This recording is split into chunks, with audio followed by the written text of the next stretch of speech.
أشهد أن لا إله إلا الله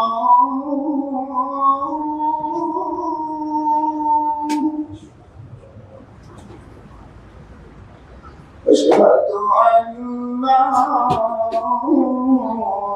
إله إلا الله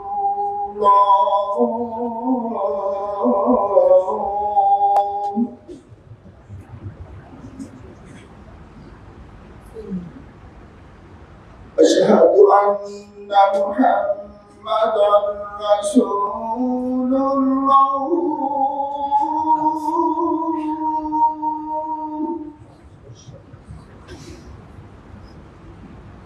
أشهد أن محمدا رسول الله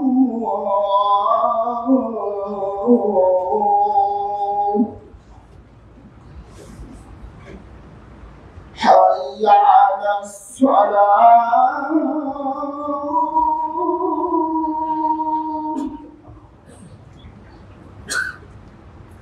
حي على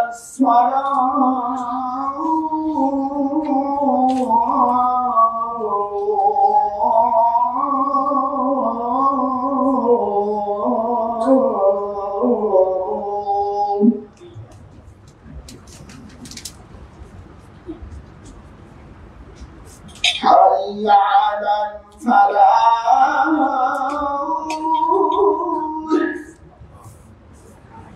حي على الفلاح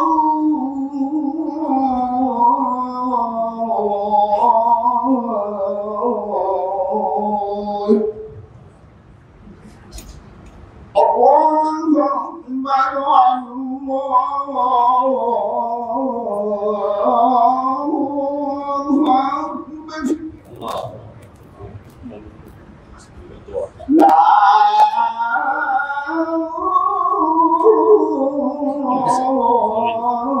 إله إلا الله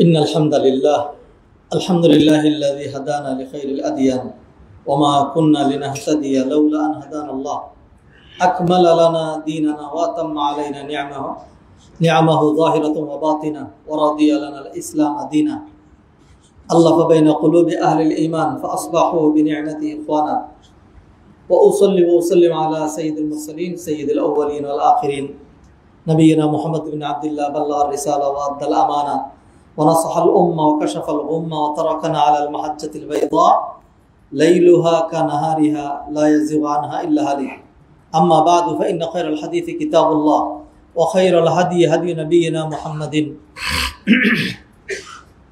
صلى الله عليه وسلم وشر الأمور محدثاتها وكل محدثة بدعة وكل بدعة ضلالة وكل ضلالة في النار يا أيها الذين آمنوا اتقوا الله حق تقاته ولا تموتن إلا وأنتم مسلمون يا أيها الناس اتقوا ربكم الذي خلقكم من نفس واحدة وخلق منها زوجها وبث منهما رجالا كثيرا ونساء واتقوا الله الذي تساءلون به والأرحام إن الله كان عليكم رقيبا يا أيها الذين آمنوا اتقوا الله وقولوا قولا سديدا يصلح لكم أعمالكم ويغفر لكم ذنوبكم ومن يطع الله ورسوله فقد فاز فوزا عظيما ثم ما بعد يقول جل شأنه في القرآن الكريم بعد أعوذ بالله من الشيطان الرجيم يا أيها الذين آمنوا كلوا من طيبات ما رزقناكم واشكروا لله إن كنتم إياه تعبدون وقال رسول الله صلى الله عليه وسلم يا أيها الناس إن الله طيب ولا يقبل إلا طيبا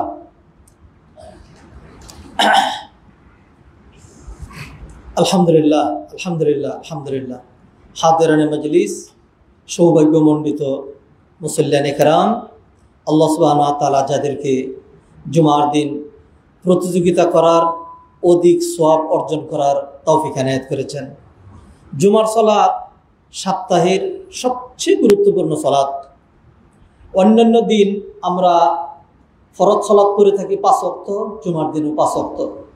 অন্য দিন জুমার সালাতে আমরা ফরজ করি 17 রাকাত, আর জুমার দিনে আমরা ফরজ আদায় করি 15 রাকাত, 2 রাকাত কম।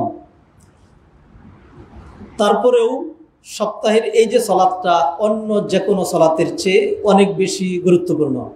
কারণটা কি জানি, আমার মনে হয় অধিকাংশ এই কারণটা বলতে পারবেন না। যারা পারবেন আলহামদুলিল্লাহ, ধন্যবাদ। যারা পারবেন সেটা ধন্যবাদ।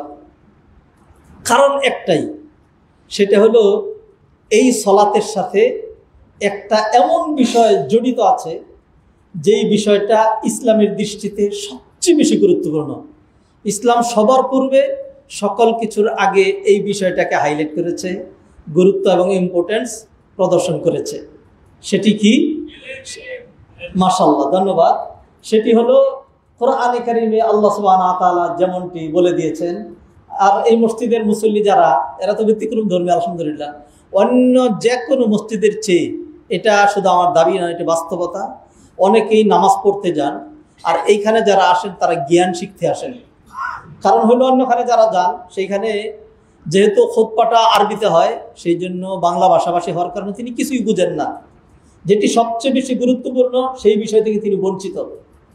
হ্যাঁ, আর এইখানে যারা আসেন তারা বুঝে শুনে যে না, I have to learn something, I have to be qualify myself with knowledge, এটা বুঝে শুনে তারা এখানে আসেন। স্টাডিও করেন, যাদের এই ধরনের স্পৃহা আছে তারা স্টাডি করেন। অল্প আমল করেও অনেক বেশি সওয়াব পাওয়া যায় যদি সেখানে ইলম জড়িত হয়, আর বহু আমল করেও কম পাবেন যদি সেটা ইলম ছাড়া হয়। আল্লাহ বলছেন ফা'লাম আন্নাহু লা ইলাহা ইল্লাল্লাহ ওয়াস্তাগফির লিযামবিক। ইসলামের সর্বপ্রথম ফার্স্ট রেভিলেশন ফ্রম আল্লাহ সুবহানাহু ওয়া তাআলা through Jibrail for the benefit of human being to Prophet Muhammad sallallahu alaihi wasallam. Important 5 verses. The first revelation, 5 verses from the beginning of Surah Al-Alaq. Iqra bismi rabbikal ladhi khalaq, khalaqal insana min 'alaq, iqra wa rabbukal akram alladhi 'allama bil qalam 'allamal insana ma lam ya'lam. এই 5টি আয়াতের মধ্যে আল্লাহ সুবহানাহু ওয়া তাআলা directly তাওহীদের কথা, শিরকের ভয়াবহতার কথা, কিয়ামতের কথা, ফেরেশতাদের কথা, নবী রাসূলদের কথা, আখিরাতের কথা, তারপরে নামাজ, রোজা, হজ, যাকাত, পর্দা, হিজাব, মদ হারাম, জিনা ব্যভিচার হারাম, জিহাদ করা ফরজ, একটা বিষয় টাচই করেন নাই। এবং এই 5টা আয়াতের মধ্যে আল্লাহ সুবহানাহু ওয়া তাআলা অনলি ওয়ান বিষয় তুলে ধরেছেন। সেই বিষয়টার নাম হলো ইলম। সেই বিষয়টা হলো ইলম। প্রথম দিনই নবীজি সাল্লাল্লাহু আলাইহি ওয়াসাল্লাম তো প্রচন্ড পেরেশান ছিলেন। পেরেশানের কারণে তিনি যৌবনে হেলফুল ফুজুল গঠন করলেন, কিভাবে এই জাহেলগুলোর মুক্তি হবে। তিনি ব্যর্থ হলেন, নবীজি পারলেন না। আবারও বুঝে শুনে বলছি, কেউ খামাখা আবেগতাড়িত হলেন না। নবীজি সাল্লাল্লাহু আলাইহি ওয়াসাল্লাম তখনও নবী হননি, তিনি তখনও ওহীর সহযোগিতা পাননি। চেষ্টা করছেন জাতিকে, যেহেতু জন্মগতভাবেই, জন্মগত, বংশীয়, স্বভাবগত, চারিত্রিক গঠনগুলো দিক থেকে, আচার আচরণের দিক থেকে, ব্যবহারের দিক থেকে, কথার দিক থেকে, সব দিক থেকে নবী মুহাম্মদ রাসূলুল্লাহ সাল্লাল্লাহু আলাইহি ওয়াসাল্লামের কোনো তুলনা নাই। নবীজি সাল্লাল্লাহু আলাইহি ওয়াসাল্লাম যখন হিলফুল ফুজুল গঠন করলে পারলেন না, তখন তিনি চিন্তা গবেষণা শুরু করলেন, কিভাবে জাতির মুক্তি হবে। চিন্তা করার জন্য তিনি নির্জনতা, একাকিত্ব বেছে নিলেন। তিনি চলে গেলেন গারে হেরায়, সেখানে বসে ধ্যান করতেন। এমন অবস্থায় একদম মিশে যেতেন অদৃশ্য শক্তির সাথে, আল্লাহকে ডাকতে ডাকতে। আল্লাহর যেই বিশ্বাস, আকিদা, এটা আরব জাহানের মুশরিকদেরও ছিল। আরব জাহানের মুশরিক যাদেরকে জাহিলি যুগের লোক, সবচেয়ে খারাপ লোক বলি, ওরা কিন্তু আমাদের দেশের তথাকথিত কলা বিভাগের, কলা মানে আর্টস ফ্যাকাল্টি, আর্টস ফ্যাকাল্টি চিনেন না?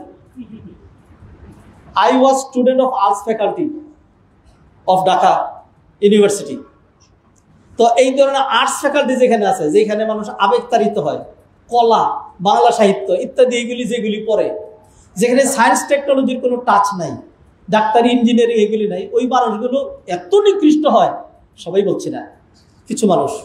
একজন ছিলেন বাংলার খুব পণ্ডিত, আমি ওনাকে ব্যক্তিগতভাবে পেয়েছি, আমাদের শিক্ষক তুল্যমানী, শিক্ষকের শিক্ষক। আবার কিছুদিন ইউনিভার্সিটিতে পড়াইতে গিয়ে আমি খুব জুনিয়র কলিগোনা, উনি যখন ক্লাস নিতেন আমরা শিক্ষক রেখে বসতাম বাংলা ক্লাসে। যেরকম দিনদার ছিলেন প্রফেসর দিন মোহাম্মদ সাহেব, বাংলার সেরকম পণ্ডিত ছিলেন, কিন্তু সেই রকম দিনদার ছিলেন, কোনো আলেমের চেয়ে কম নন।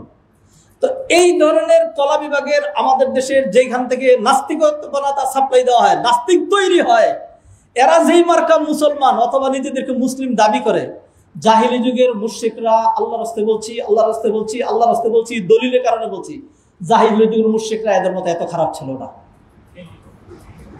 জাহিলি যুগের মূর্খরা এত খারাপ ছিল না। তারা এটা জানতো আল্লাহ এক, আল্লাহ একক, বিপদে পড়লে অন্য কেউ সাহায্য করতে পারবে না, যেটা আমাদের দেশের বহুত পাগড়িওয়ালা, তারপর সবুজ পাগড়িওয়ালা, দাড়িওয়ালা, দাড়িতে মেহেন্দি দেওয়া বিশাল বড় বুজুর্গ, তারাও এটা জানেন না যে বিপদে পড়লে কাকে ডাকতে হয়, শুধু ওয়ানলি ওয়ান আল্লাহ, তাকেই ডাকতে হয়। তারা মনে করেন বিপদে পড়লে আব্দুল কাদের জিলানীকে ডাক দেওয়া যাবে, পীর বাবাকে ডাক দেওয়া যাবে, মুর্শিদকে ডাক দেওয়া যাবে, ও মুর্শিদ ও এরকম করতে থাকে, শুনে নিতে, হ্যাঁ ও মুর্শিদ ও ও ও করতে করতে দেখা যায় দীর্ঘক্ষণ টানতে থাকে কারি সাহেব, হ্যাঁ মানে কি বিশাল বড় মুশরিক, হ্যাঁ ডাকতে থাকে। জাহিলি যুগের মুশরিকটা এরকম করতো না। ফাইদা রাকিবু ফিল ফুলকি দাআল্লাহ মুখলিসিনা লাহুদ্দিন। কথাগুলো কেন বললাম?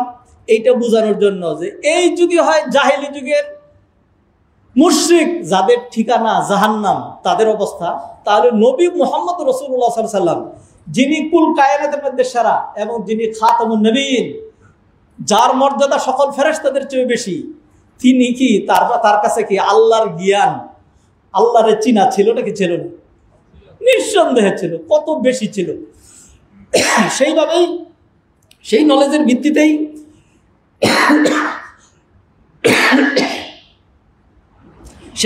ভিত্তিতেই নবী মুহাম্মদ রাসূলুল্লাহ সাল্লাল্লাহু আলাইহি ওয়াসাল্লাম গারে হেরায় গিয়ে ধ্যান করতেন, ইবাদত করতেন।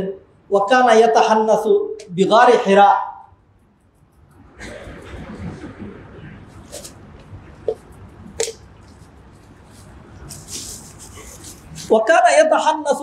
হিরা, গারে হেরায় তিনি ইবাদত করতেন। এরপর আল্লাহ সুবহানাহু ওয়া তাআলা নবীজিকে সাহায্য করলেন যে আপনি যেই জাতির চিন্তায়, সমাজ সোসাইটির চিন্তায়, রাষ্ট্রের চিন্তায়, নাজাতের চিন্তায়, মুক্তির চিন্তায় বেভূর নিজেকে শেষ করে দিচ্ছেন, সেটি মানে অর্জন করার জন্য,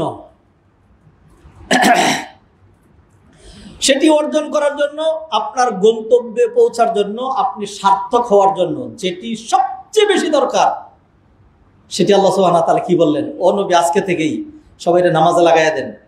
বলেন নাই নারীদেরকে পর্দা করাইয়া পুরুষদের থেকে আলাদা করেন, সর্বনাশ, মানুষ মদ খাচ্ছে, মদ বন্ধ করে দেন। আল্লাহ মক্কার লোকজন জিনার বিচার করে, বন্ধ করেন তাড়াতাড়ি। আরো বড় সর্বনাশ, মক্কার লোকগুলো এরা মুশরিক, লাত মানাত উজ্জা দেবদেবতাকে ডাকে। এখনই বলেন না এগুলি ডাকা যাবে না, ডাইরেক্ট আল্লাহর দিকে আসো। আল্লাহ সুবহানাহু ওয়া তাআলা ডাইরেক্টলি এই কথাগুলো বলেন নাই, ইনডাইরেক্টলি সব আছে এর মধ্যে, ইনডাইরেক্টলি সব আছে। যেমন বিসমিল্লাহির রহমানির রহিম, মুফাসসিরিনে কেরাম বলছেন যে বিসমিল্লাহির রহমানির রহিমের মধ্যে কোরআনের ফার্স্ট ওয়ার্ড যা আছে এটা ইন জিস্ট আকারে বিসমিল্লাহর মধ্যে আছে। এটা তো আপনি বুঝবেন না, আমি আপনি বুঝি না। এটা বুঝতে হলে সেই রকম নলেজওয়ালা আলেম লাগবে। আরেকটু আগাই উলামায়ে কেরাম বলছেন সূরা ফাতিহা এটা হলো জিস্ট কোরআন, সূরা ফাতিহা এটা হলো জিস্ট কোরআন, এর ভিতরে এইটুকু আছে। তো সেটা হলো একটার ভিতরে আছে, সেটার মর্যাদা, পূর্ণাঙ্গ ব্যাখ্যা বিশ্লেষণ আলাদা। তো ইনডাইরেক্টলি কি কি আছে সেটা নয়, ডাইরেক্টলি আল্লাহ সুবহানাহু ওয়া তাআলা 5টা আয়াতের মধ্যে সালাত, সিয়াম, হজ, যাকাত, অন্যান্য গুরুত্বপূর্ণ বিষয় কিচ্ছু আনেন নাই। আল্লাহ নবীজিকে যেন বলে দিলেন, ও নবী, যদি জাতিকে রক্ষা করতে হয়, যদি নাজাত পেতে হয়, যদি গন্তব্যে পৌঁছাতে হয়, যদি সফলতা অ্যাচিভ করতে হয়, তাহলে আপনাকে সবচেয়ে বেশি গুরুত্ব যেই বিষয়ে দিতে হবে সেটা হলো ইলম, ইলম, ইলম, সায়েন্স, সায়েন্স, টেকনোলজি, টেকনোলজি, বিদ্যা, বিদ্যা, বিদ্যা। ইকরা বিসমি রাব্বিকাল্লাযী খালাক, খালাকাল ইনসানা মিন আলাক। হাদিরিন মাজলিস, কথা বাড়াচ্ছি না, আমাদের ধারাবাহিক বিষয় আছে, সেটা হলো হারামের অপকারিতা এবং পরিণতি, সেটা নিয়ে আমরা আলোচনা শুরু করেছি গত সপ্তাহে। আজকেও সেই বিষয়ের উপরে আলোচনা করব। শুরুতে হালকা একটু ভূমিকা স্বরূপ অন্য বিষয়ে, প্রতি জুমাই এরকম অন্য কিছু বিষয় নিয়ে আমরা কিছু কথাবার্তা বলে থাকি, তো আজকেও তার ব্যতিক্রম নয়। তো সেই জন্য আপনারা গৌরবান্বিত মুসল্লিয়ানে কেরাম যারা প্রতিযোগিতা করে খতিব সাহেব খুতবাতে আসার আগেই যারা মসজিদে আসতে পেরেছেন, আল্লাহ সুবহানাহু ওয়া তাআলা আপনাদেরকে কাঙ্ক্ষিত পুরস্কারে পুরস্কৃত করুন। সেই বিষয়টি হলো ইলম। মসজিদে যারা আসবে, খতিবের আগমন এবং মুসল্লিদের আগমন, এই দুইয়ের মধ্যে পার্থক্য আছে। যদি নবীজির সুন্নাত তালাশ করেন তাহলে একরকম, আর যদি আমাদের দেশের তথাকথিত সিস্টেম তালাশ করেন তাহলে আরেক রকম। ইমাম মুয়াজ্জিন খতিব সাহেব তারা সবার আগে থাকতে হবে। কেউ থাকুক না থাকুক, কমিটির বহু মানুষ ধমক পারে, খতিব সাহেব কোথায়, ইমাম সাহেব কোথায়, আপনার দেরি কেন, হ্যাঁ আপনার আর কি কাম, এটা ছাড়া কি কাজ আছে আপনার, আপনি আগে থাকবেন। কারণ তার তো আর শরিয়া জানাও নাই, তিনি জানতেও চান না। কিন্তু বিষয় হলো নবীজি সাল্লাল্লাহু আলাইহি সাল্লাম কোনোদিনই মসজিদে এসে তিনি সুন্নাহ পড়েননি। তিনি বাসা থেকে নামাজ পড়ে আসতেন, আর জুমার পরে তিনি মসজিদে সুন্নাহ পড়তেন না, বাসায় ফিরে তারপরে তিনি পড়তেন। এসেই তিনি খুতবা দিয়ে শুরু করতেন। আর আল্লাহ সুবহানাহু ওয়া তাআলা এমন একটা বিধান করে দিয়েছেন যে মানুষেরা যারা আগের থেকে আসছে, খতিব সাহেব আসে নাই, এখন ফেরেশতারা তাদেরকে এই যে মসজিদের গেটে আছে যে এখানে দাঁড়াবে, যে সমস্ত দিক দিয়ে মানুষগুলো ঢুকে সেইখানে ফেরেশতারা দাঁড়াবে, দাঁড়ায় দাঁড়ায় একজন আসবে, তাদের নাম টাম সব জানা আছে, লিখবে অমুকের ছেলে অমুক, অমুক এলাকা থেকে, উত্তরা ৬ নং সেক্টর থেকে, ১৪ নম্বর সেক্টর থেকে, ১০ নম্বর সেক্টর থেকে, গাজীপুর থেকে, বনানী থেকে, গুলশান থেকে অমুক অমুক আসছিল, যে কটার সময় আসছে, ১১টার সময়, ১১:১৫ সময়, ১১:৩০ সময়। এইভাবে তারা খতিব সাহেবের যারা আগে যারা মসজিদে প্রতিযোগিতামূলক এসছেন তাদেরকে ৫টা ভাগে বিভক্ত করবে। প্রথম প্রহরে যারা আসছেন তাদেরকে এক্সট্রা একটা মর্যাদা দেওয়া হবে, সেটা হলো ফাকা আন্নামা কাররাবা বাদানা, তারা যেন আল্লাহর রাস্তায় উট কুরবানি পেশ করলো। দ্বিতীয় প্রহর গরু, তৃতীয় প্রহর ছাগল, চতুর্থ প্রহর মুরগি, এবং পঞ্চম প্রহরে যারা আসলো তারা যেন ডিম কুরবানি পেশ করলো।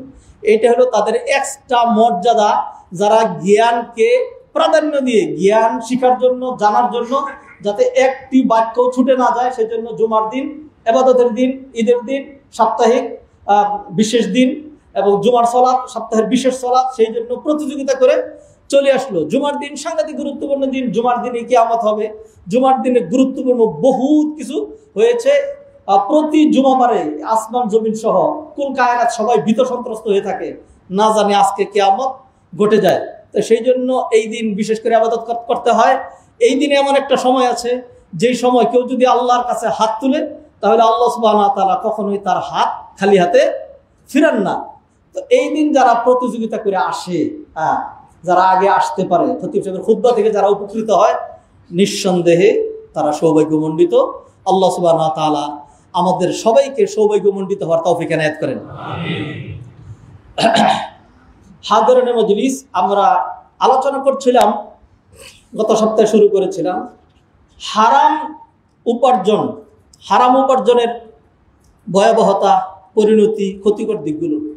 প্রথমে আমরা যেটা আলোচনা শুরু করেছি সেটা হলো মানুষ কি কারণে হারামের দিকে ধাবিত হয়, যাতে এই বিষয়টা একেবারে ২-৩ মাস লেগে না যায়, সেই জন্য ইচ্ছা করেই কিছু মানে সংকুচিত করা লাগবে। তো সেই জন্য কোনো পয়েন্টে খুব বেশি লম্বা বিশ্লেষণে যাচ্ছি না। মানুষ যেই কারণে হারামের দিকে যায়, কেন মানুষ হারামের দিকে ধাবিত হয়? আল্লাহ তো তাকে হালাল জীবিকা দিয়েছেন, আল্লাহ তো তার জীবিকার গ্যারান্টি নিয়েছেন।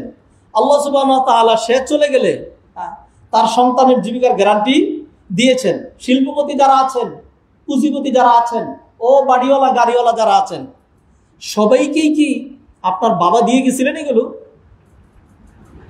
অনেকে বলবেন না, আমার কিছুই ছিল না। বহুত মানুষ এরকম বাদাম বিক্রি করত, বুট বিক্রি করত, ফেরিওয়ালা ছিল, ক্ষুদ্র ব্যবসা দিয়ে শুরু করেছে। এত বছর আগে ঢাকায় এসেছিল, ফুটপাতে বসতো, সেখান থেকে তিনি কোটি কোটি টাকার মালিক হয়েছেন। আল্লাহ সুবহানাহু ওয়া তাআলা দিয়েছেন, দিতে পারেন। এখন এত কিছু পাওয়ার পরেও তার পেটটা ভরে না। তিনি মনে করছেন যে আমারই সব অর্জন করা লাগবে, সব আমারই দরকার, আর কারো দরকার না। আর এত সম্পদ দরকার, কিয়ামত পর্যন্ত আমার অধস্তন বংশধর যারা আসবে সব হবে কানা, লেংরা, আতুর, গাদা, গোবর গণেশ, কিছুই তারা কামাই করতে পারবে না, খালি গরুর মতো খাবে, অতএব আমারই সব দিয়ে যেতে হবে। কারণ তিনি তো জানেন এই সম্পদগুলো তিনি ভোগ করতে পারবেন না, এইভাবে কামাই করছেন। তো মানুষ যেই কারণে হারামের দিকে ধাবিত হয়, এর কিছু কারণ শরিয়ায় নিরূপণ করা হয়েছে। আমি প্রথম এই কারণগুলো আলোচনা করছি, লাস্টের দিকে হারামের দুই একটা ক্ষতির কথা বলবো ইনশাল্লাহ। 1 নম্বর, কিল্লাত ওয়া দুআফুল ঈমান বিল্লাহ, আল্লাহর প্রতি দুর্বল ঈমান এবং আল্লাহর প্রতি আস্থা না থাকার কারণে। আল্লাহকে সে চিনে নাই, আল্লাহকে সে বুঝে নাই। আল্লাহ হলেন খালেক, আল্লাহ হলেন রাজেক, আল্লাহ হলেন আলহামদুলিল্লাহি রব্বিল আলামিন, আল্লাহ হলেন রব্বুল আলামিন। রব কাকে বলা হয়? যিনি প্রতিপালন করেন। কাকে প্রতিপালন করেন? আল আলামিন, জগতের যা কিছু আছে সব কিছুকে প্রতিপালন করেন। তাহলে আল্লাহর প্রতি আমার আপনার এলেম নাই, এই কারণে আমার আপনার হারামের দিকে যাওয়া, মনে করছি যে এটা না হলে চলবে না, এটা লাগবেই, তো এটা তো এইভাবে নেওয়া যাচ্ছে না, তাহলে কি করতে হবে? 2 নম্বরই করা লাগবে, তো করবো। হচ্ছে না তো, সে তো ছাড়ছে না, প্রয়োজনে তাকে ব্রাশ ফায়ার করবো, যারা বাধা হচ্ছে তাদেরকে উড়িয়ে দেবো, কিন্তু আমার এটা লাগবেই, নিতেই হবে, এটা ছাড়া চলবেই না। হারাম যারা কামাই করে এইভাবেই তো করে। কারণ কি?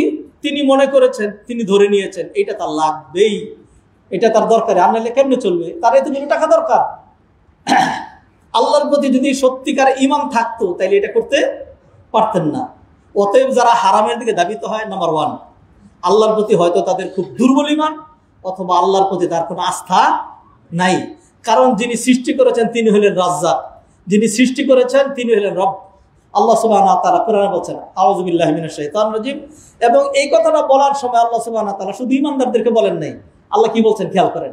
ইয়া আইয়ুহাল ইনসান, ও জিনেরা, ইয়া আইয়ুহাল ইনসানু, ও মানুষেরা, হিন্দু, বৌদ্ধ, খ্রিস্টান যাই হোক না কেন, মা গররাকা বিরব্বিকাল কারীম, তোমাকে কোন জিনিস তোমার রবের ব্যাপারে ধোঁকায় ফেলে রেখেছে?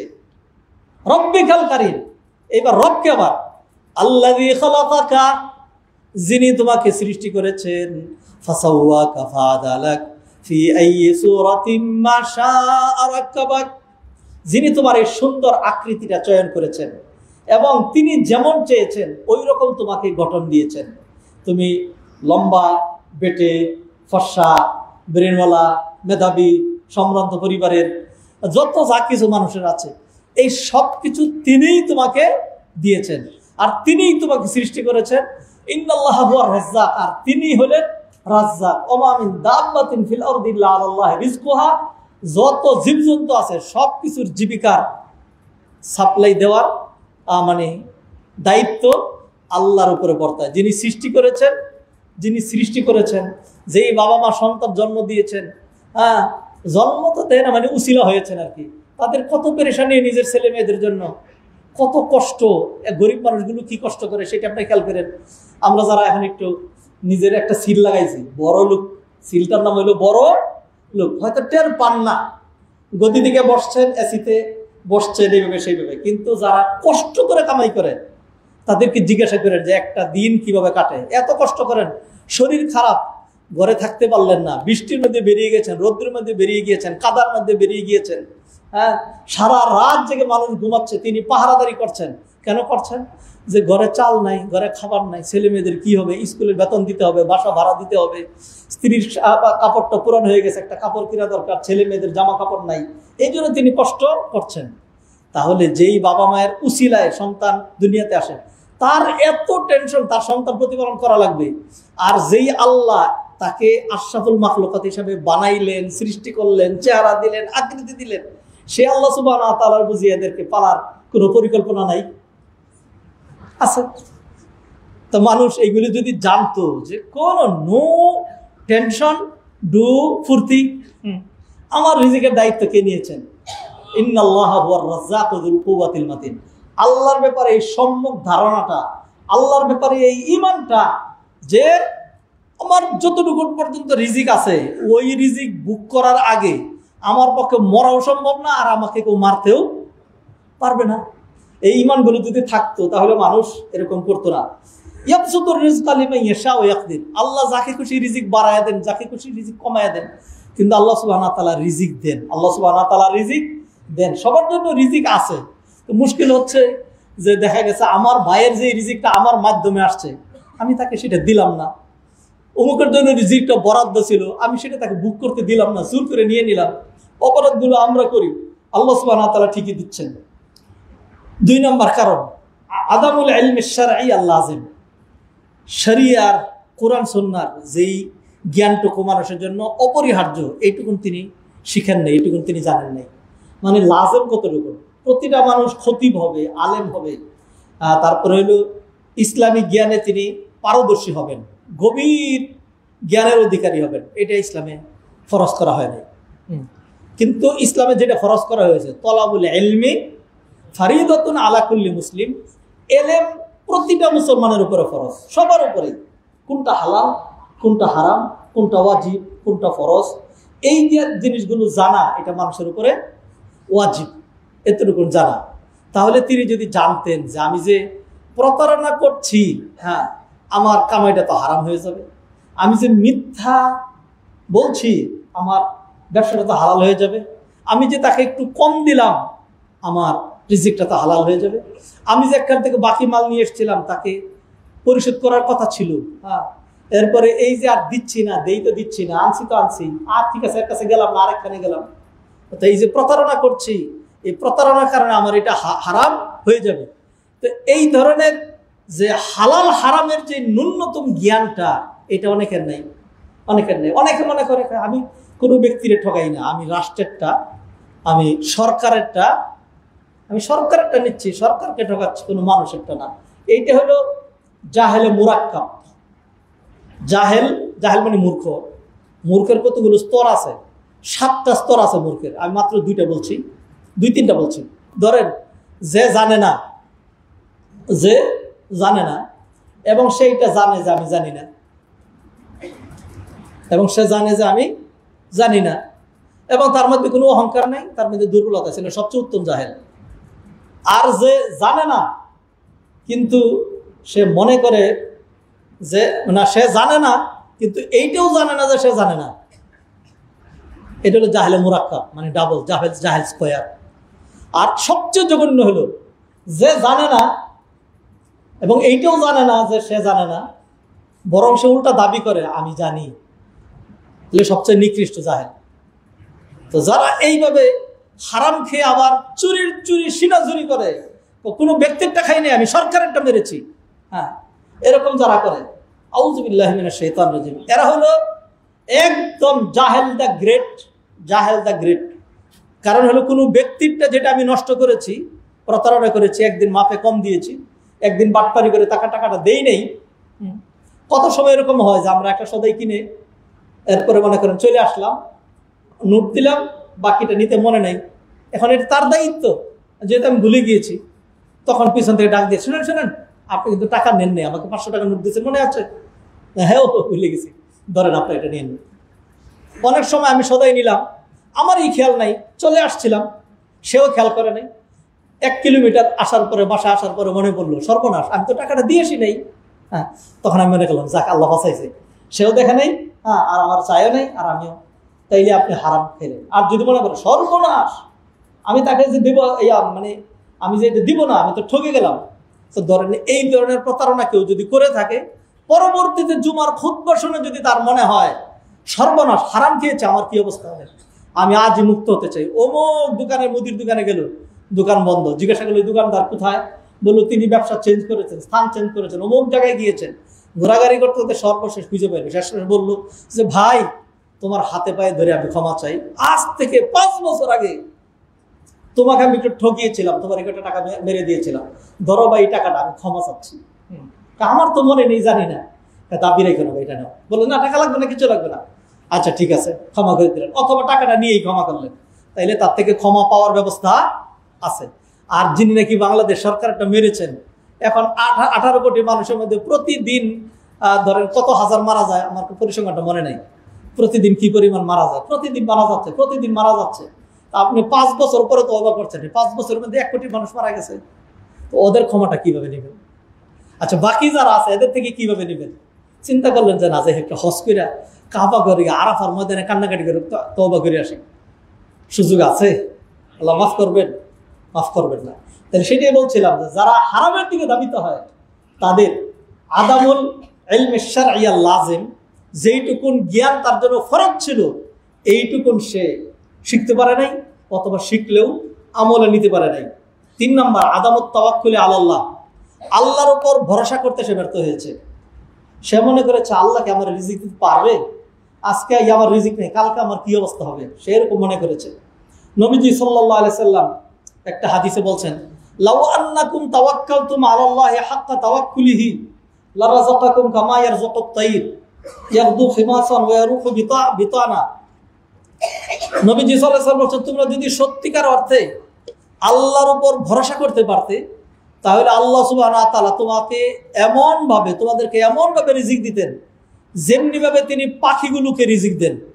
ইয়াগদু খিমাসান, কোনো সঞ্চয় নেই, বাসায় কিচ্ছু নাই, সকালবেলা খালি পেটে বেরিয়ে গিয়েছে, আর যখন বাসায় ফিরে এসেছে পেট ভরেই সে ফিরে এসেছে।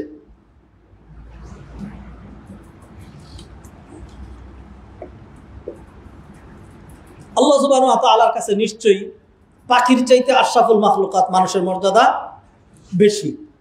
আল্লাহ যদি ওই পাখিকে রিজিক দিতে পারেন, তাহলে আল্লাহ সুবহানাহু ওয়া তাআলা মানুষকে রিজিক দিতে পারবেন। আল্লাহ যেহেতু পাখিগুলোকে পালছেন, দিচ্ছেন, রয়্যাল বেঙ্গল টাইগার, সিংহ এদেরকে পালছেন, জঙ্গলের ভিতরে লক্ষ লক্ষ জেব্রা, বাফেলু, বন্য গরু, বানর, বন্য কুকুর, হায়েনা সব আছে, সবাই খেয়ে পরে বেঁচে আছে। কাউকে ঘাস দিয়া, কাউকে গাছের পাতা দিয়া, আবার কাউকে অন্য কোনো প্রাণী দিয়া আল্লাহ সুবহানাহু ওয়া তাআলা নিয়মিত রিজিক দিয়েই যাচ্ছেন। যে বিশাল বড় মহিষটাকে 2 ঘন্টা 2.5 ঘন্টা পর্যন্ত অন্তত 15 থেকে 20টা সিংহ তার সাথে মারামারি করে এরপরে গিয়ে কাবু করতে পেরেছে। আমরা এই ধরনের ভিডিওগুলো আমরা ইউটিউবে দেখে থাকি। এরপর আগে পারে নাই, বিশাল দেহি, যে দিক দিয়ে আসে একটা মাথা নাড়ানো দিলেই এরপরে সিংহগুলো ভয়ে পালায়। এরপরে গিয়ে সে তাদের কি হয়েছে, তাদের রিজিকে পরিণত হয়েছে। এতদিন পর্যন্ত আল্লাহ সুবহানাহু ওয়া তাআলা এই মহিষটাকে, তো এই বাফেলোটাকে এত মোটা করেছেন, এত তাজা করেছেন, এতদিন পর্যন্ত আল্লাহ রিজিক দিয়েছেন। আজকে আল্লাহ ফয়সালা করেছেন এইটাকে দিয়া 20টা সিংহের রিজিক হবে। আল্লাহ সুবহানাহু ওয়া তাআলা এইভাবে সিংহ, বাঘ, হায়েনা, কুকুর, শৃগাল, সর্প, ব্যাঙ, মাছ, অন্যান্য যত রকম জীবজন্তু আছে, কি আমরা জানি? কিছুই তো জানি না। লক্ষ লক্ষ কোটি কোটি প্রজাতির কীট পতঙ্গ সহ, পিপিলিকা সহ সবগুলোকে আল্লাহ সুবহানাহু ওয়া তাআলা রিজিক দিয়েছেন, রিজিক দিচ্ছেন, দিবেন, ওয়াদা করেছেন। মানুষকে আল্লাহ সুবহানাহু ওয়া তাআলা সৃষ্টি করার আগে জানায় দিলেন যে খালাকাল্লাহু মাকাদিরা কুল্লি শাই ক্বাবলা আন ইয়াখলুকাস সামাওয়াতি ওয়াল আরদি বি50 আলফা সানা। মানুষের ভাগ্য, মানুষের রিজিক আল্লাহ সুবহানাহু ওয়া তাআলা সৃষ্টি করেছেন আসমান জমিন সৃষ্টির 50,000 বছর আগে। আসমান জমিন কবে সৃষ্টি হয়েছে এটার ধারণা দেওয়া সম্ভব নয়। আমি একটা ঘটনা আপনাদের সামনে উল্লেখ করতে চাই। একবার ইটালির বোলোনিয়া একটা সিটি আছে, বাংলাদেশের চট্টগ্রামের মতো বাণিজ্যিক নগরী বোলোনিয়া, ইংলিশে লেখে বোলোগনা, উচ্চারণ করে তারা বোলোনিয়া। সেইখানে প্রোগ্রামে মাহফিলে গেল, লোকজন বললো যে আপনাকে একটা মাহফিলের পরে একটা জ্বলন্ত নিদর্শন দেখাইতে তারা নিয়ে যাবে 200 কিলোমিটার দূরে এখান থেকে। তো নিয়ে গেল, নিয়ে যাওয়ার পরে পাহাড়ের নিচে, পাহাড়ের ভিতরে একটা এলাকা 30 কিলোমিটার ব্যাপী মাটির নিচে, এটা 1971 সনে আবিষ্কার হয়েছে। এইটা তারা আমাকে ঘুরাই দেখাইলো। বিষয়টা কিরকম তাড়াহুড়া করেই বলা লাগবে খুতবার সময়। পাহাড়ের ভিতরে ধস হয়েছে, জমির ধস হয়ে বিশাল এলাকা আর একটা জগতের মতো ফাঁকা হয়ে গেছে। হ্যাঁ, এখন ধস হওয়ার পরে মাঝখানে যেহেতু ফাঁকা, তো উপরে আবার বৃষ্টি হয়, পানি জমে, তখন উপর থেকে পানি টপকায়। যেমন ধরুন এই মসজিদের ফ্লোর এবং ছাদ একসাথেই লাগা ছিল, ধরেন এটাকে পাহাড়ের সাথে তুলনা করলাম।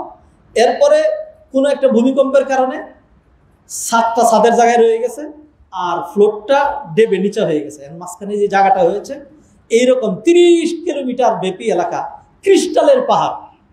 উপর থেকে যে পানি পড়ে, যেখানে পানি পড়ে ফুটা ফুটা, সেখানে গর্ত হওয়ার কথা, গর্ত না হয়ে সেখানে ক্রিস্টাল জমা হয়, ধীরে ধীরে ক্রিস্টাল জমা হয়। অথবা উপর থেকে যখন পানি টপকাচ্ছে সেইখানে উপর থেকে এরকম ধীরে ধীরে ক্রিস্টাল জমা হয়। তো এই ক্রিস্টালগুলো ইটালি সরকার আবিষ্কার করছে 1971 সনে, এবং তারা সেইখানে, এটা তাদের একটা টুরিস্ট স্পট, মানুষ গেলে সেখানে টিকিটের মাধ্যমে ঢুকতে হয়, বহুত ইনকাম হয়। সেই জন্য তারা সেইখানে দুভাষী রেখেছে, আরবি ভাষায়, জার্মানিতে, ইংরেজিতে, জাপানি, এরকম ফ্রান্স ভাষায় ট্রান্সলেট করে শোনায় এটার ইতিহাসটা কি।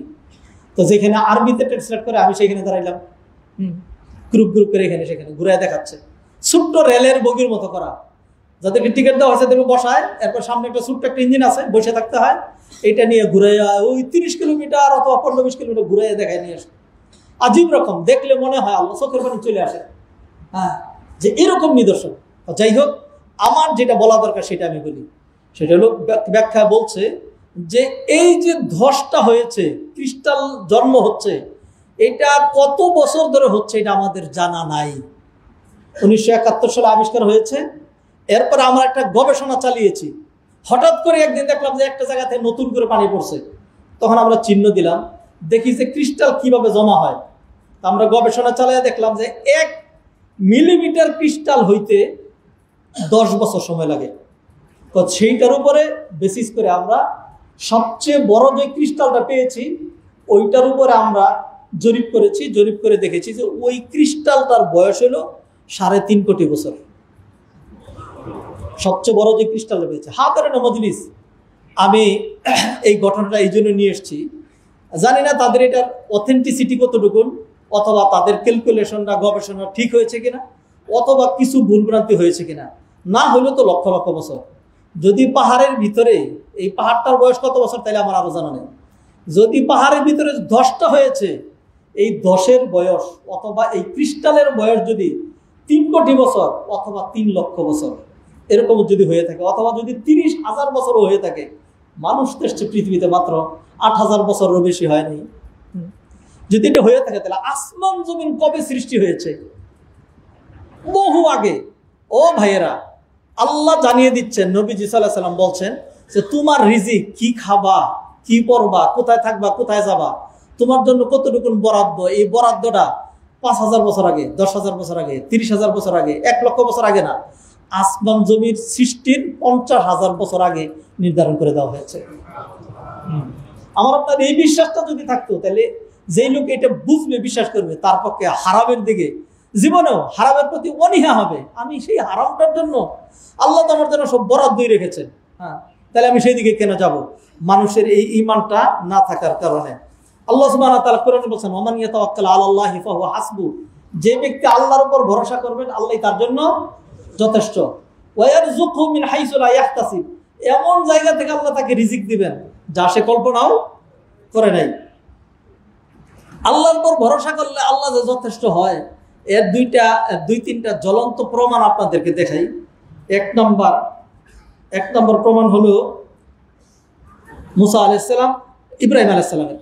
ইব্রাহিম আলাইহিস সালামকে তার মূর্তি ভাঙার অপরাধে, যা ওই যুগে নমরুদ বাহিনী বিবস্ত্র করে একবার সব বিশাল বড় অগ্নিকুণ্ড তৈরি করে এখন আগুনে নিক্ষেপ করে দিচ্ছে, নিক্ষেপ করবে এই মুহূর্তেই।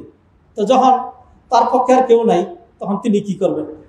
জিসকা কোই নেই হায় উসকা তো খুদা হাই আর, যার কেউ নাই তার কি আছে? আল্লাহ সুবহানাহু ওয়া তাআলা। ইব্রাহিম আলাইহিস সালাম শুধু এটা বললেন, হাসবি আল্লাহু ওয়া নি'মাল ওয়াকিল, হাসবি আল্লাহু লা ইলাহা ইল্লাহু, আমার জন্য আল্লাহই যথেষ্ট, আমার জন্য আল্লাহই যথেষ্ট। আল্লাহর নামে যদি মরে যাই, কি অপরাধ করেছি? আল্লাহ তাওহীদ প্রতিষ্ঠা করার চেষ্টা করেছি, আর সেই অপরাধে মারা হচ্ছে আমাকে, আল্লাহ আমার জন্য যথেষ্ট। আল্লাহর কাছে চলে গেলাম, আল্লাহর নামটা উচ্চারণ করেই মারা যাই, এইটাই হলো মূল কথা। তা হাসবি আল্লাহু ওয়া নি'মাল ওয়াকিল।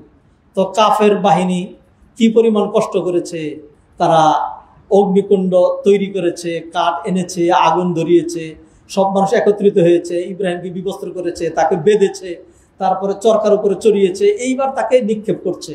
তো তারা তাদের কাজ করেছে, আর ইব্রাহিম আলাইহিস সালাম শুধু একটা কাজ করছিলেন, সেটা কি? হাসবি আল্লাহু লা ইলাহা, আল্লাহর উপর ভরসা। এটার বাংলা হলো আল্লাহই ভরসা, এটার বাংলা হলো আল্লাহই ভরসা। যারা যারা আমার বয়সের বা আমার চেয়ে বেশি বয়সের আছেন তারা দেখবেন আগেকার দিনের গাড়িগুলি সামনে লেখা থাকতো এলাহি ভরসা। এখন আধুনিক যুগে এই ধরনের কিছুই পাবেন না। হ্যাঁ, এলাহি ভরসা এগুলি কি দরকার আছে? এগুলি দরকার নেই। আগেকার দিনে মহিলাদের জন্য নির্দিষ্ট সিট ছিল। হ্যাঁ, মহিলারা কোনো সময় দাঁড়ায়া যেত না। এখন তুমি মহিলা হয়েছে তাই কি হয়েছে, দাঁড়ায় থাকো। যে যেরকম চায় আল্লাহ থেকে, যে আল্লাহকে যেমন কল্পনা করে ওইভাবেই পায়। এলাহি ভরসা উঠে গেছে, আল্লাহ ভরসা উঠে গেছে, এগুলি নাই। হ্যাঁ, বিদায় আমরা পাইও না এরকম, আল্লাহ ভরসা নাই। যাই হোক, ইব্রাহিম আলাইহিস সালাম বললেন আল্লাহই ভরসা, আল্লাহই, বাংলাটা বলে দিলেন আল্লাহই ভরসা। এরপর তারা নিক্ষেপ করলো, আল্লাহ দেখায় দিলেন, উদাহরণ জানায় দিলেন। ইব্রাহিমের সন্তানরা, আমাদের জাতির পিতার নাম কি? ইব্রাহিম আলাইহিস সালাম। এই ইব্রাহিমের বাচ্চারা, বাপ কা বেটা সিপাহী কা ঘোড়া কুছ না হো তো থোড়া থোড়া। ইব্রাহিমের বেটা ইব্রাহিম আগুনে নিক্ষেপ করা হচ্ছে, একদম সেকেন্ডের মধ্যে পড়ে যাবে। সেই মুহূর্তে আল্লাহ ভরসা করতে পারে। আর তোর ঘরে হালাল রিজিক আছে, যেই পরিমাণ আছে, 1 বছর 2 বছর 3 বছর 4 বছর 5 বছর 10 বছর 100 বছর 150 বছর 200 বছর 1000 বছর চলবে। তারপরে তোর হারামের দরকার? যাদের এত বেশি আছে, হ্যাঁ, যাদের এত বেশি আছে, বহু মানুষ আছেন এই মসজিদের মধ্যে যাদের অবস্থা এরকম যে তিনি যদি আজকে থেকে আর কোনো কাজ না করেন, আল্লাহ যা দিয়েছেন জায়গা জমি ভিটা বাড়ি গাড়ি এগুলি মিলে উল্টা পাল্টা খালি এগুলি করতে থাকেন, খালি এইটুকু, নতুন কিছু করলেন না, তাইলে অন্তত 50 বছর 100 বছর খেয়ে চলতে পারবেন। স্বাভাবিক সুন্দর জীবনযাপন করতে পারবেন। কিন্তু তারপরে আমাদের আল্লাহর উপর ভরসা নাই। কি দরকার?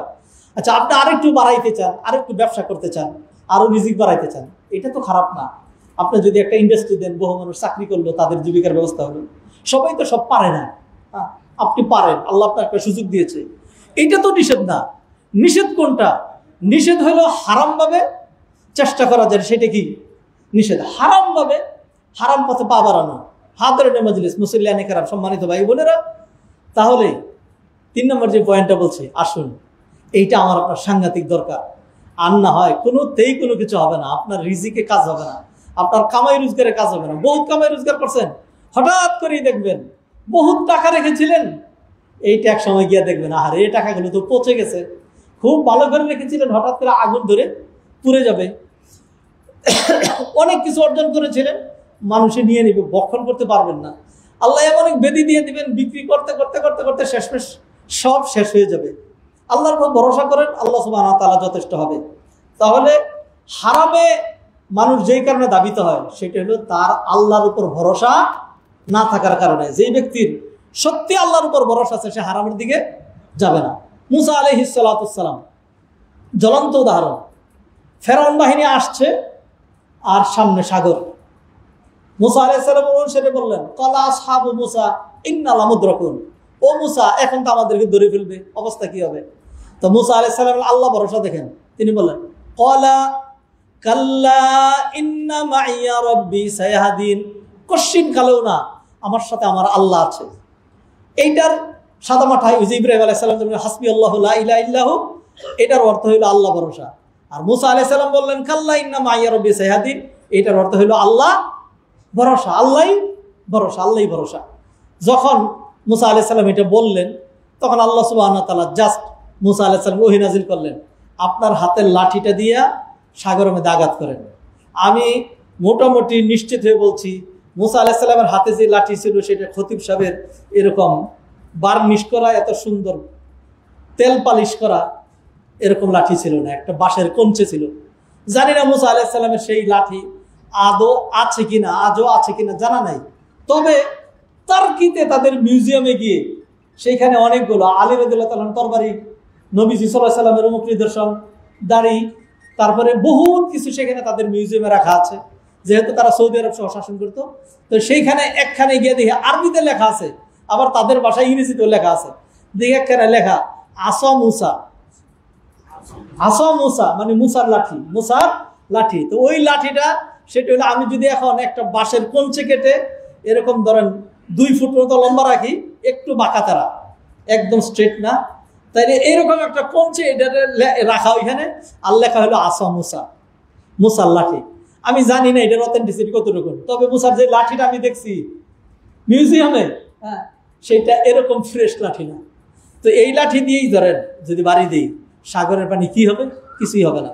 কিন্তু মুসা বলছিলেন আল্লাহ ভরসা। এরপর মুসা যখন লাঠি দিয়ে বাড়ি দিলেন, বাকি ঘটনা আপনাদের জানা। আমার আপনার এটাই সমস্যা, আল্লাহর উপর যে ভরসা করব। আল্লাহ এত কিছু পারেন, সাগরকে দ্বিগুণিত করতে পারেন, আগুনের মধ্যে আমাদের পিতাকে বাঁচায় দিতে পারেন, কিন্তু আমার আপনার যে পেটটা, খবিশ পেট, আমার আপনার যে পেটটা, এই পেটটা আল্লাহ ভরাইতে পারেন না। এই ভরসাটা আমার আপনার নাই। যদি এটা মনে করতাম যে এরকম একটা পেট, হ্যাঁ, নবী যদি পেটের মধ্যে পাথর বাঁধতে পারেন, আবু হুরায়রা রাদিয়াল্লাহু তাআলা না খেয়ে বেহুশ হয়ে পড়ে যেতে পারেন, এরপরেও তো আল্লাহ সুবহানাহু ওয়া তাআলা তাদেরকে বাঁচিয়ে রেখেছিলেন। আর আমি যে রিজিকের পিছনে ছুটছি, এত লম্বা দুনিয়ার মধ্যে যদি সমস্ত কল্যাণ হইতো, তাইলে তো আল্লাহ সুবহানাহু ওয়া তাআলা সবচেয়ে বেশি রিজিক, লম্বা সম্পদ আল্লাহ কাকে দিতেন? নবী মুহাম্মদ রাসূলুল্লাহ সাল্লাল্লাহু আলাইহি সাল্লামকে দিতেন। আল্লাহ সুবহানাহু ওয়া তাআলা দেন নাই। হাত ধরে নেমদিনে যা আলোচনা করছি, পয়েন্টগুলো ভুলে যাবেন না। মানুষ কেন হারামের দিকে খায়, হারামের ভয়াবহতা, হারাম খেলে কি কি হয়, সেটা তো আমরা আরো পরে যাব।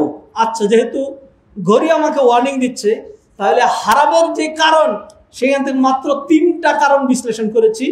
এইবার হারামের কিছু অপকারিতা, হারামের কিছু ক্ষতিকর দিক আমি এই মুহূর্তে আপনাদের সামনে আলোচনা করতে চাই। আওয়াকিব ওয়া নাতাইজুল হারাম, হারামের যে পরিণতি। নাম্বার 1, যিহাবুল বারাকা ওয়া খুলুবিহা।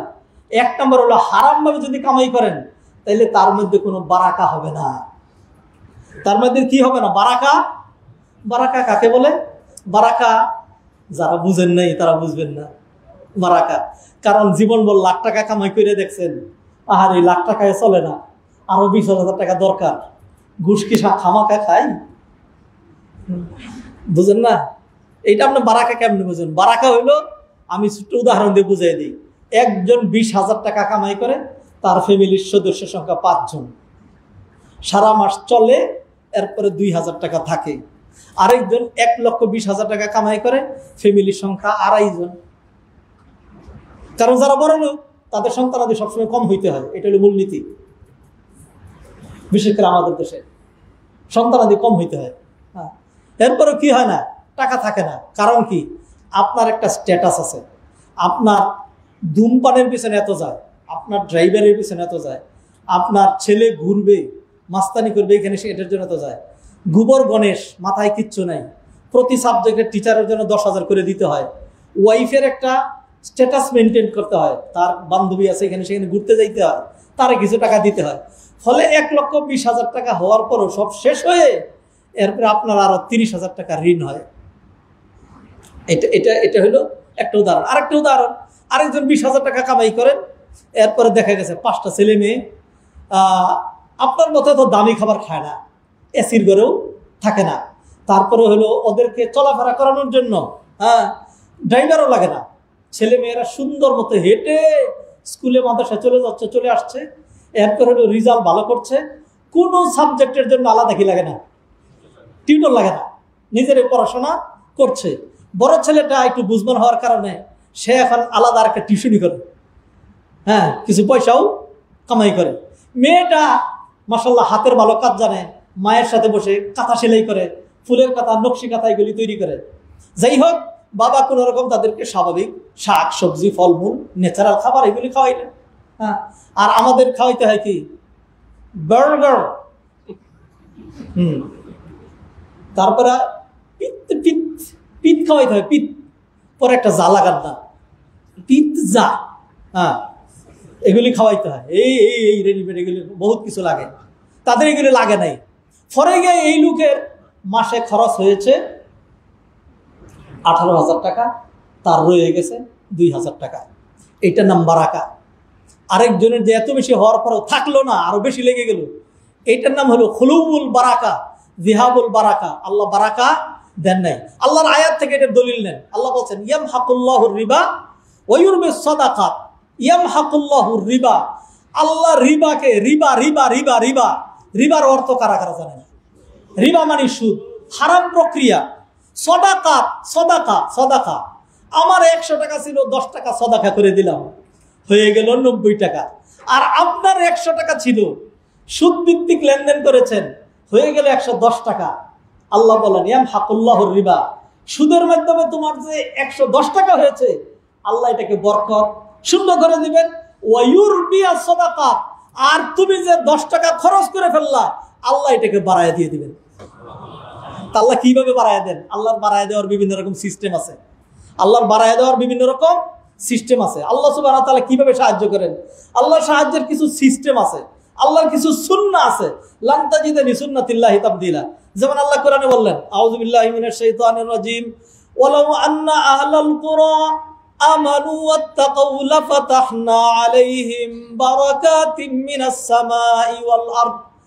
জমিনবাসী যদি তাকওয়া অবলম্বন করতো, আল্লাহকে ভয় করতো, তাহলে আমি আল্লাহ তাদের জন্য আসমান জমিনের বারাকা খুলে দিতাম।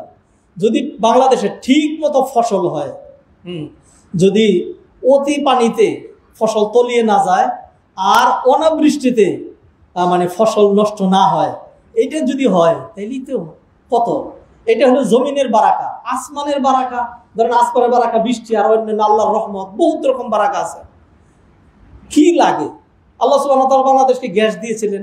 কই, আগে এক সময় শুনছিলাম বাংলাদেশ গ্যাসের উপরে এমন ভাবে ভাসছে, যেমন একটা পুকুরে, একটা নদীতে একটা কুচুরিপানা ভাসছে, বাংলাদেশে এইভাবে গ্যাসের উপরে ভাসছে। নতুন কোনো গ্যাসের সংযোজন নাই, গ্যাসের চুলা আছে, দুপুরবেলা মোমবাতি জ্বালায় আবার পাক করতে হয়, গ্যাস আসে না। থাকবে কেমনে? থাকবে না তো। নিজেরা নিজের পায়ে কোরাল মারলে আল্লাহরে ভয় করবেন না, বারাকা শূন্য হয়ে যায়। আল্লাহকে ভয় করলে আল্লাহ কি করেন? বারাকা বাড়িয়ে দেন। ভাইরা ফিরে আসে। তাহলে বাহ্যিকভাবে আমরা দেখলাম যে আমি যে দান সাদাকা করলাম, 10 টাকা কমে গেছে, আল্লাহ বললেন কমে নেই, বেড়ে গেছে। আর আপনি যে নিজে নিজে বাড়াইলেন 10 টাকা, আল্লাহ বললেন বাড়ে নেই, আল্লাহর কাছে এটা কমে গেছে। আরেকটা আয়াত নেন, আল্লাহ বলছেন ওমা আতাইতুম মিন রিবান লিয়ারবুয়া ফি আমওয়ালিন নাসি ফালা ইয়ারবু ইনদাল্লাহ। সুদ ভিত্তিক তোমরা যে কারবার করেছো, কি করার জন্য? লিয়ারবুয়া ফি আমওয়ালিন নাস, মানুষের মাল বৃদ্ধি পাওয়ার জন্য। ফালা ইয়ারবু ইনদাল্লাহ, আল্লাহর কাছে ওটা বাড়ে না। ওমা আতাইতুম মিন যাকাত, আর তোমরা যে যাকাত দিলা, তোমার রাউন্ড ফিগার নষ্ট হইয়া লাখ থেকে 97,500 টাকা হয়ে গেছে, ফাউলাইকা হুমুল মুদঈফুন, আল্লাহ সুবহানাহু ওয়া তাআলা এটাকে 1000 গুণ বাড়িয়ে দিবেন। কিভাবে বাড়িয়ে দিবেন? ধরেন আপনার তো বাড়াইছেন, এরপরে যদি আল্লাহ আপনার ব্যাটারিটা খালি ক্রিয়া করে দেয়, অন্য দিক থেকে একটা সমস্যা তৈরি করে দেয়, আরেকটার কিসকাবারের মধ্যে ফালাইয়া দেন, একটা অগ্নিকাণ্ড দিয়ে দেন, তাইলে আপনার দেখা যাবে যে যা বাড়াইছিলেন এর ডাবল চলে গেছে।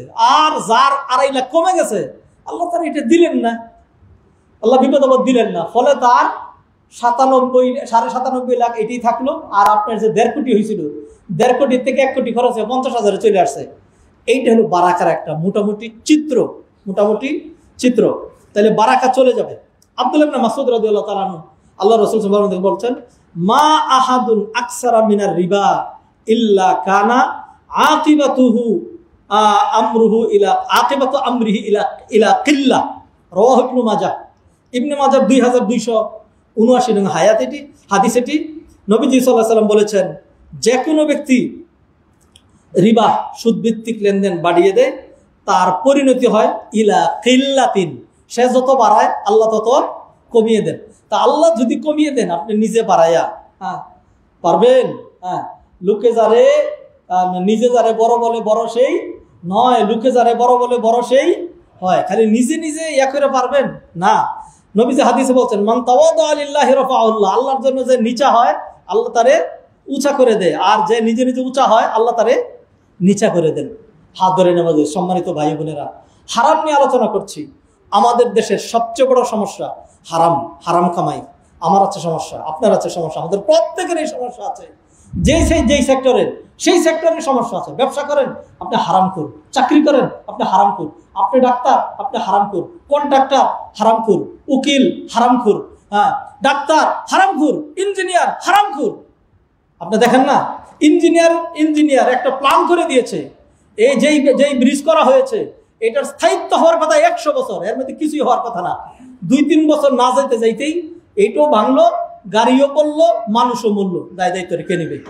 কেন এরকম হয়েছে? কারণ হয়েছে এই ব্রিজের জন্য বরাদ্দ ছিল 3 কোটি টাকা, সেখানে 30 লাখ টাকার কাজ করেছেন, আর বাকি 2,70,00,000 টাকা কোথায় গেছে?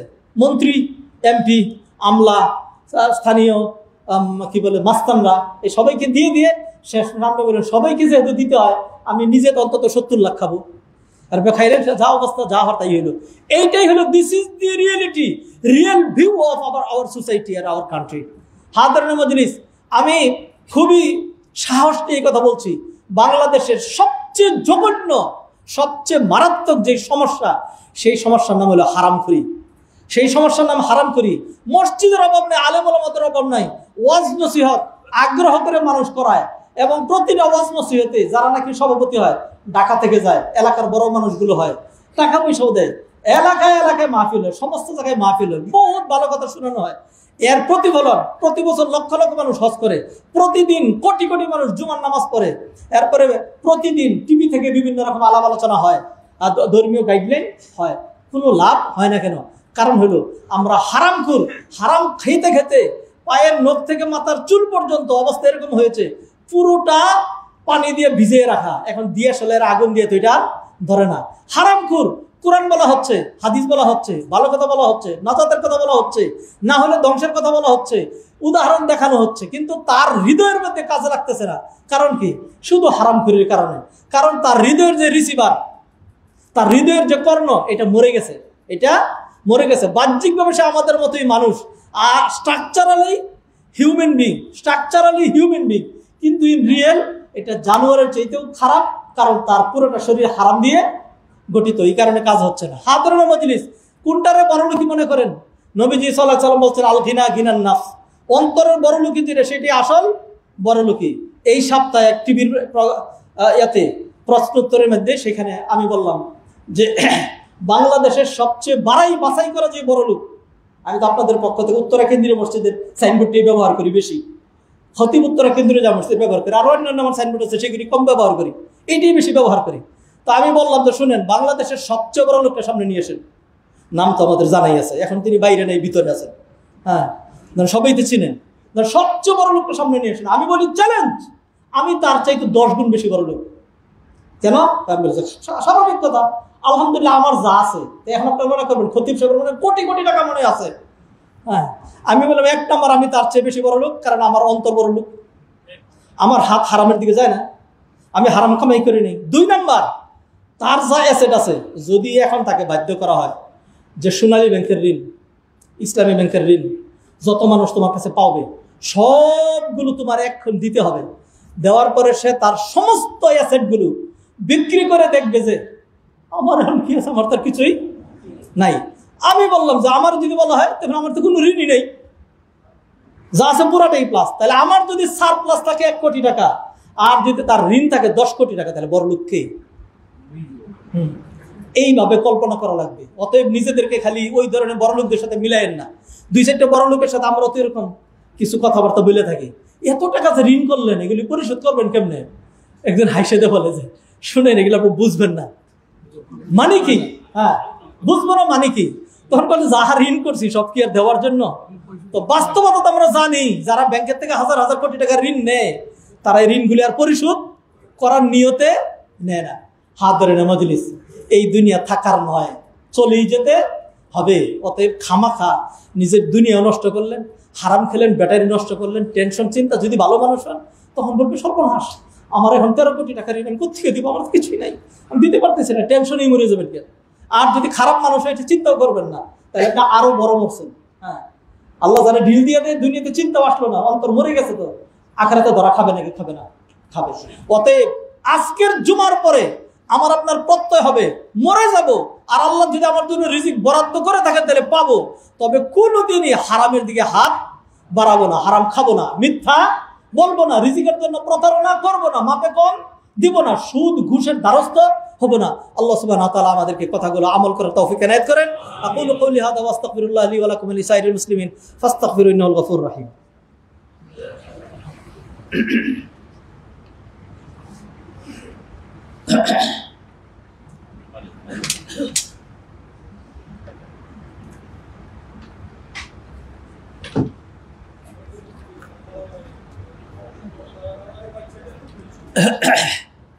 আলহামদুলিল্লাহ ওয়াহদা ওয়াসসালাতু ওয়াসসালামু আলা মান লা নাবিয়্যা বা'দা। হাদরানে মজলিস, সম্মানিত ভাই বোনেরা, আল্লাহ সুবহানাহু ওয়া তাআলা আমাদেরকে দুনিয়াতে পাঠিয়েছেন, আশরাফুল মাখলুকাত বানিয়েছেন। আমরা ছিলাম না, তিনি আমাদেরকে দুনিয়াতে পাঠিয়েছেন। আমরা থাকবো না, তার কাছে আবার আমাদেরকে বিদায় নিতে হবে। কোরআনে আল্লাহ বললেন, ওয়ালাকুম ফিল আরদি মুস্তাকাররুন ওয়া মাতাউন ইলা হিন, একটা নির্দিষ্ট সময় তোমরা থাকবে। এবং আল্লাহ সুবহানাহু ওয়া তাআলা আমাদের প্রত্যেকের জন্য সম্মানজনক জীবিকার ব্যবস্থা করেছেন। ইয়াবসুতুর রিজকা লিমান ইয়াশা ওয়া ইয়াকদির, আল্লাহ কাউকে রিজিক বাড়িয়ে দেন, কাউকে কমিয়ে দেন। আল্লাহু ফাদ্দালা বা'দাকুম আলা বা'দিন ফির রিজক, আল্লাহ কাউকে রিজিক বাড়িয়ে কাউকে কমিয়ে দিয়ে পরীক্ষা করেন। দুনিয়াটা পরীক্ষার ক্ষেত্র।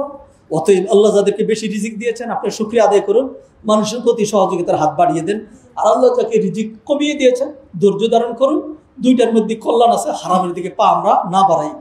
হারাম মানুষের জন্য সামগ্রিক অকল্যাণ বয়ে নিয়ে আসে, আর হালাল মানুষের বহুবিধ লাভ কল্যাণ দেয়। এক নাম্বার, যিনি হালাল জীবিকা বক্ষণ করবেন, হারামে দ্বারস্থ হবেন না, he get his mental pleasure, মানসিক একটা প্রশান্তি। আলহামদুলিল্লাহ, জীবনে কোনোদিন হারাম খাই নেই। বহু সরকারি অফিসারকে বলতে শোনা হয়, আল্লাহ আমাকে 5টা সন্তান দিয়েছেন, কোনো দিন একটা হারাম খাই না। আমার সঙ্গী সাথীরা বহু টাকা পয়সা কামাই করছে, সেদিকে দ্বারস্থ হই নাই। এরপরে যদি আপনি উদাহরণ তালাশ করেন, তাহলে দেখবেন যারা হারাম খেয়েছে তার সন্তানগুলো জানোয়ার হয়েছে। আর যিনি হারাম খান নাই, আল্লাহ সুবহানাহু ওয়া তাআলা ডাইরেক্ট তাকে সম্পদ দেন নাই, কিন্তু তার ছেলেমেয়েগুলোকে এমন মানুষ করে দিয়েছেন, এখন তারা কোটি কোটি টাকা বৈধভাবে কামাই করবে। আল্লাহ আমাদেরকে বুঝার তৌফিক এনায়েত করেন। সাল্লু আলা নবিয়িল বাশির ফাইন্না আল্লাহ সুবহানাহু ওয়া তাআলা আমারানা বিসসালাতি ওয়াত তাসলিমি আলা নবী সাল্লাল্লাহু আলাইহি ওয়া সাল্লাম ফাকাল ইন্নাল্লাহা ওয়া মালাইকাতাহু ইউসাল্লুনা আলান নবী ইয়া